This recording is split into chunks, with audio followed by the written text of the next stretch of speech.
Ay mga tropa, nahulog pala to. Diba? Pakita ko sa inyo yung alaga ko ano. Bibi. Nag-alaga na rin tayo katupa ng bibi. Kapatid ng pato. Ay pinsan pala ng pato. Bibi. Yan. Bali yung itlog nito mga tropa, binigay sa atin tapos in-incubate ko. 25 piraso na itlog. Yung napisa na ano, 13. Tapos may dalawang medyo pangit yung pagkapisa niya mga tropa. Kaya hindi nakasurvive. Pero ito yung natira.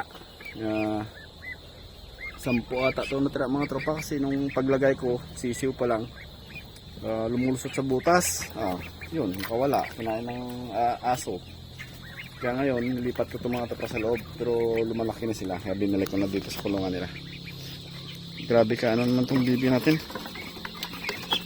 Takot na takot naman.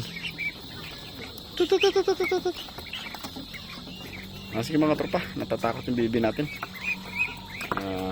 Dito na lang muna tayo sa ating mga alaga na Rhode Island Red. Mahilig sila maligo mga tropa.